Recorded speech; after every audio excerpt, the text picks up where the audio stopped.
কিন্তু আমরা যখন ইজারাটা পাই তারপরে এসেই আপনার প্রথম সম্মুখীন হই কি এখানে জমিদারি আছে। অনেক আরও তার আছে বেশির জোর দেখায় আমাকে 1 বছর যাবত আমাকে কোনো টোল দিচ্ছে না। আমি মোহাম্মদ জোবাইদুল ইসলাম, গণেশপুর মৎস্য আড়তের একজন প্রকৃত ইজারাদার। আমি 2025-26 অর্থ বছরে আমি ইজারাটা গ্রহণ করি আমি, এবং এই ইজারা গ্রহণ করার পরে হচ্ছে আমি যে সমস্যাগুলো আমি দেখতেছি এখানে হচ্ছে আপনার আড়তদাররা কিছু আড়তদাররা টাকা দিচ্ছে না, আমি সেজন্য আমি রাজস্ব থেকে আমি বঞ্চিত হচ্ছি। তারপর এখানে হচ্ছে সরকারি রাস্তায় বা সরকারি জায়গায় চাঁদাবাজি, এবং হচ্ছে আমাকে প্রতিনিয়ত সেই চাঁদাবাজিটা আমি আমার কাছ থেকে নিচ্ছে সেটা। তারপর হচ্ছে এখানকার যে আড়তদার তালিকা না দেয়া, এখানকার কর্তৃপক্ষ এবং সিটি কর্পোরেশনকে আমি বলছিলাম আড়তদার যেন তালিকা দেয়, সেই অনুসারে আমি টাকা তোলার জন্য, খাজনাটা তোলার জন্য।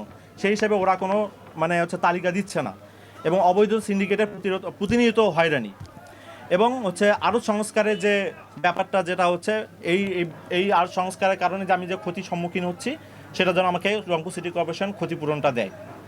এই যে সিন্ডিকেটটা আছে আড়তের সিন্ডিকেটটা, এইটার জন্য কিন্তু আমরা গত সিটি কর্পোরেশনে অনেকবার গেছি। আমাদের আরেকটা আছে যেটা পিছনে যে আপনার পানিবন্দী হয়ে আছে রাস্তা সহ, এইটা হচ্ছে আমরা দীর্ঘদিন ধরে প্রায় আপনার 15-20 বছর ধরে আমরা এরকম বন্দী হয়ে আছি পানির জন্য। এই যে আড়তের সিন্ডিকেটের জন্যই আমাদের এই পানিটা হচ্ছে নিষ্কাশন হচ্ছে না। তার উপর হচ্ছে এই রাস্তা হওয়ার জন্য বলে যে হচ্ছে আসছে, বাজেট আসছে, আসার পরেও এখানকারই কিছু সিন্ডিকেটের জন্য এই রাস্তাও বন্ধ হয়ে আছে। মানে এনারা এই রাস্তা হতে দিবে না, কেন হতে দিবে না সেটার কোনো জানি না আমরা।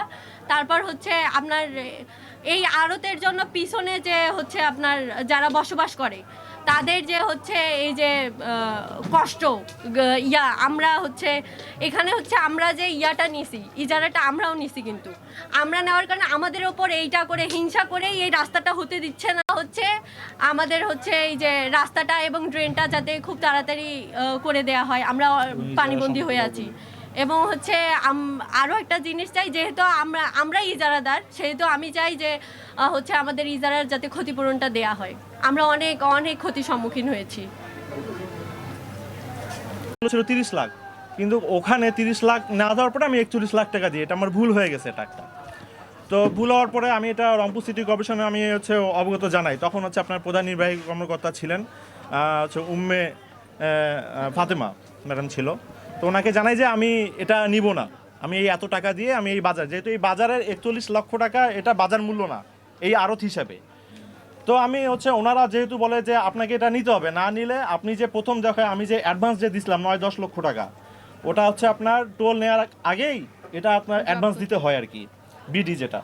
তা ওটা যদি আপনি 41 লক্ষ টাকা না নেন তাহলে ওটা আপনার হচ্ছে বাজেয়াপ্ত হয়ে যাবে, 9-10 লক্ষ টাকা বাজেয়াপ্ত হয়ে যাবে। তখন আমি কি করি, আমাকে যেহেতু ওই টাকাটা বাঁচানোর জন্য আমাকে এই টাকা আমি আমার বাসা থেকে হচ্ছে টাকা কালেক্ট করে, তারপর আমার ওয়াইফের গয়নাগাটি আর কি বিক্রি করে আমি কিন্তু এই টাকাটা আমি হচ্ছে কালেক্ট করে আমি হচ্ছে এই টোলটা আমি গ্রহণ করি।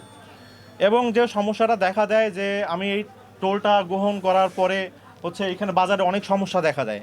প্রথম দিনেই হচ্ছে যারা অবৈধ সিন্ডিকেট যারা আছে এখানকার, তারা হচ্ছে এখানে একটা মানববন্ধন করে আমার টোলটা বন্ধ করার জন্য আর কি। এটা একটা একটা পয়েন্ট। আরও পয়েন্ট হচ্ছে যারা মনে করেন এখানে আমি প্রথমেই যেটা বলি যে এখানে দেখতেন যে আড়তের সংস্কার হইতেছে, এই কাজের ফলে কিন্তু আমার হচ্ছে একটা ক্ষতির একটা সম্মুখীন হচ্ছি আমি।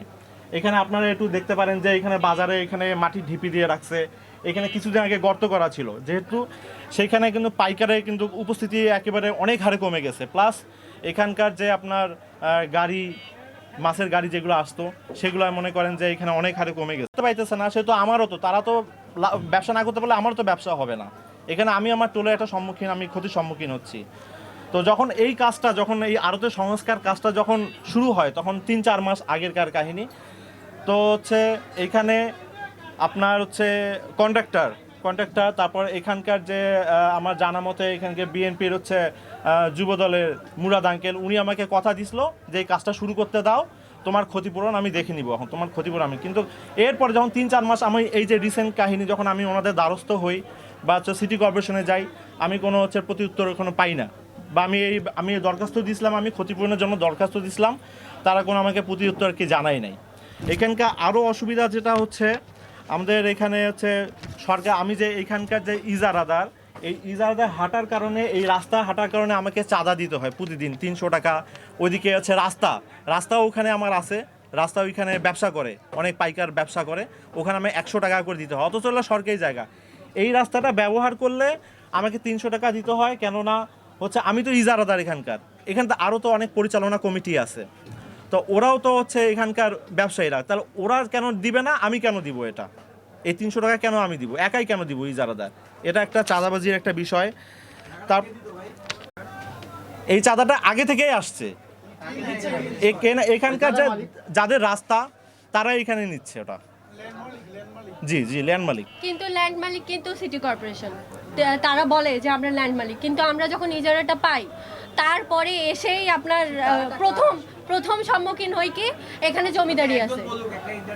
হ্যাঁ, তো তারপর হচ্ছে টাকাটা আমাদের কাছ থেকে নেয়, যাদের রাস্তা তারাই নেয়, তারাই টাকাটা নিচ্ছে আমার কাছ থেকে।